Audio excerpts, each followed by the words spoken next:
Hello, this is a continuance of what we've been talking about over the last couple of times about together we stand, divided we fall. And today we want to continue on that thought process as we looked at Ecclesiastes chapter 4, verses 9 through 12. Um, and the thing that I want to talk about today is when you have real friends, then we become family. See, there's one thing that we look at when you look at the word family. We look at your relational family, husbands, wives, children, uh, parents, brothers, sisters, people like that. But when you also look at family, you look at another family, the family of God. You also look at another family, your friends. All of these tie in together by standing together. Because when you look at your family, that is the most powerful thing that knots you together, that places you together in a area where you can thrive, that you can survive, that you can not be overpowered, that you can deal with adversity with confidence and strength. But divided, it's easy to fall. And we've seen that. And if you're looking for the right kind of friends, you look at the family that you have in God, the family of faith. You see, the family of faith is very important in our relationships here today because we have a dysfunction going on in our nation. And here we look at what's going on and we see the destruction and the looting and we say Black Lives Matter and cops' lives matter. And I want to tell you, in Jesus' eyes, all lives matter. And we see the destruction of property and when they're protesting and they're destroying these things, they're destroying families. They're destroying relationships. They're destroying livelihoods. But yet they cry out about the injustice dealt with them. Then they're doing the very same thing that's been done to them. It doesn't make sense. It's like spoiled children. So we need to get back in a sensible course. I was reading some of the news, and some states, they're making it a felony to attack first responders, where other states are making it a misdemeanor. What does that say? What does that say to the people that are protecting us? Well, we need to come together as a unit, as a bond, as a family, as a structure that is united to come up with a situation or a solution to all of this nonsense and make things right. Rebuild America. I look at the presidential, where Donald Trump accepted the Republican Party nomination and there was a mob outside that were angry. Why? Why? Isn't that what America is founded on? He hadn't won the presidency, but he accepted. They just don't like Donald Trump. We need to come together as a family, not look at individuals, not look at past failures, except to learn from them and move forward. And there's some things that we need to grasp when we look at families. When you come over and you say that you want to make yourself comfortable, and somebody, you go to somebody's house, they say, just make yourself at home. Well, you don't take your shoes and socks off and go look in the drawers and medicine cabinet and throw junk on the floor and lay on the couch and go to sleep, take a nap while everybody's talking to you. And, what he's saying is, be comfortable. Make yourself at home.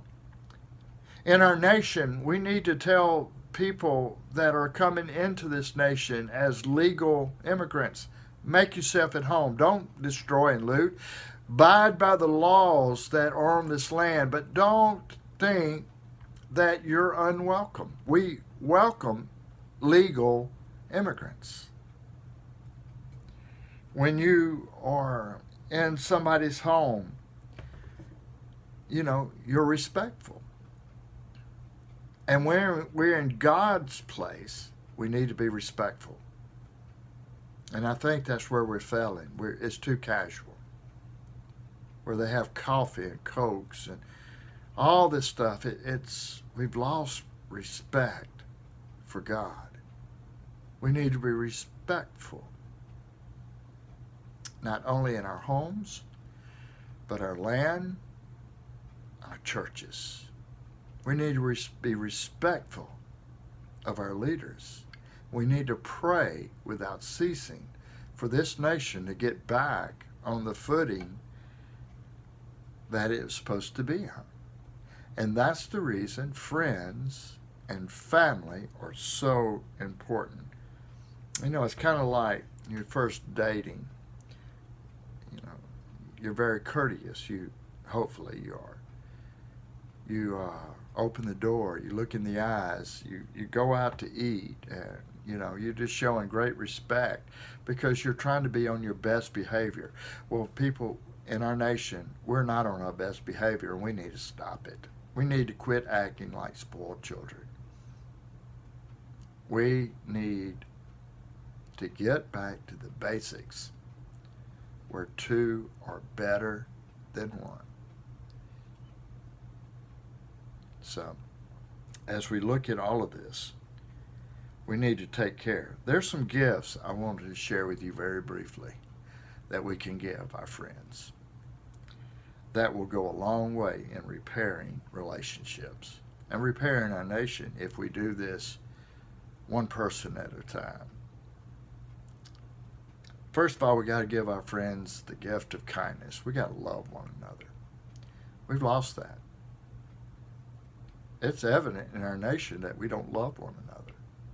We want what's right for us. If we don't like what's going on, what we're going to do is loot and steal and break things and be against police and these people who are weak-minded politicians want to blame other people when they need to look at themselves. So we need to give our friends a gift of kindness. Kindness is love in work clothes. I read that quote and I thought it was so appropriate. It is love that is applied to every day.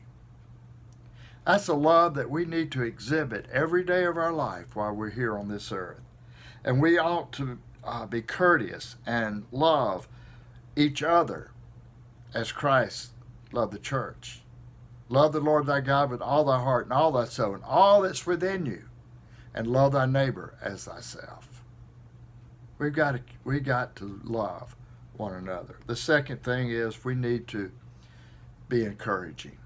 We don't need all this rhetoric. And I got so sick of, I love Sports Center and Major League Baseball, and I got so sick they making a political statement. Get over it.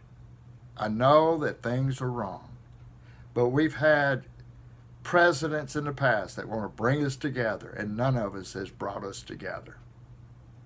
And this is what I'm hearing today. Well, why should I believe him or them when it hasn't worked yet?